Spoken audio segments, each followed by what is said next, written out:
John Carpenter's 1988 opus They Live is a scathing indictment of capitalism and the culture of greed masquerading as a B-movie about invading aliens. It stars professional wrestler Roddy Piper as a homeless laborer whose world is turned upside down when he finds a box of special sunglasses that allow the wearer to see the truth about subliminal messaging, forcing humanity to obey. It's one of Carpenter's greatest films, but grab a pair of Hoffman lenses for yourself to see the truth that even hardcore fans may not know about They Live. H.P. Lovecraft, Ray Nelson, and Richard Armitage. Sharp-eyed viewers may have noticed that the screenplay is credited to Frank Armitage, which happens to be the same name as Keith David's character. This, of course, is a pseudonym. Carpenter wrote the screenplay but felt it was strong enough of a collaborative effort with his future wife Sandy King and Roddy Piper as well that he didn't take sole credit. Instead, he lifted the name Armitage from the Dunwich Horror, a classic story by H.P. Lovecraft, whose work often involved characters being driven mad by discovering hidden truths. Lovecraft wasn't the direct inspiration for They Live, though. Instead, Carpenter drew from another short story, Ray Nelson's 8 O'Clock in the Morning, published in 1963 and turned into a comic book in 1986. It features a character named Nada, who awakens to the fact that the world is secretly being run by snake-like aliens who control humanity's thoughts and actions. While many of the story's elements would later make it to the screen, Carpenter wisely added a few tweaks to the plot and changed a few elements to make it more believable. Or at least as believable as a story about magic sunglasses that let you see aliens can be. I'm giving you a choice. Either put on these glasses or start eating that trash can. The Man with No Name.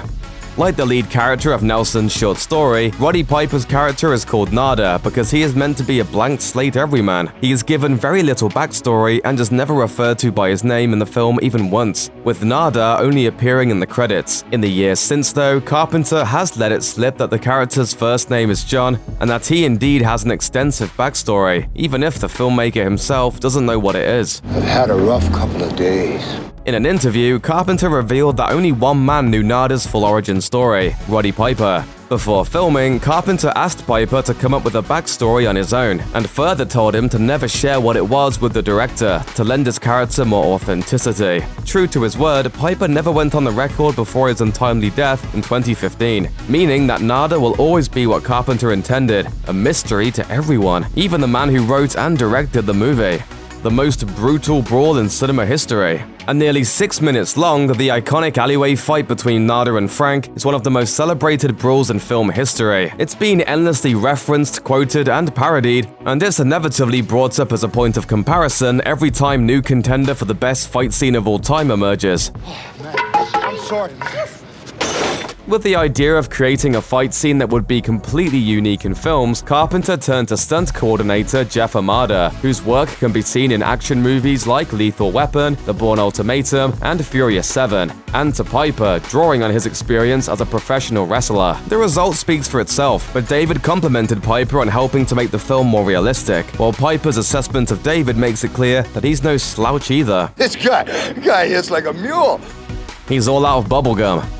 Soon after Nada's unpleasant discovery about the world around him, he has a scuffle with a pair of cops and manages to get away with one of their shotguns by ducking into a building, which turns out to be a bank. As the patrons react to Nada with his shades and shotgun, he utters one of the all-time classic badass lines in cinema history. I have come here to chew bubblegum and kick ass. And I'm all out of bubblegum. The line has been embedded in pop culture ever since, but it wasn't Carpenter's creation. It came directly from Piper. According to Carpenter, Piper carried a book full of one-liners that he'd used in his wrestling promos, and while he was writing the script, Carpenter lifted the best one for the scene. It's just a shame he never got to use that one on Hulk Hogan. Sticking it to Reagan. Carpenter's choice to make his heroes down on their luck homeless men up against alien invaders who all seem to be rich yuppies and, more frighteningly, politicians, underlines the film's ultimate message, which should be even clearer today than it was 30 years ago. Carpenter has gone as far as calling it a documentary about the exploitation of the poor by the upper class and an indictment of the rampant economic inequality that makes it possible, and even filmed the opening in an actual homeless settlement, paying the residents as extras. If Carpenter intended They Live to be a ballistic missile lobbed at 80s materialism and excess, he's never been shy about who he saw as the ultimate symbol of that excess: President Ronald Reagan. Speaking with Starlog around the time of the film's release, Carpenter was clear on this point, calling the president and his cabinet a bunch of crooks. In the years since, Carpenter has been happy to elaborate on his contempt for Reagan whenever given the opportunity. In an interview with the Los Angeles Times in 2013, Carpenter said that he'd decided I had to make a statement and that stayed live, citing the literal and figurative way that it was giving the finger to Reagan when nobody else would.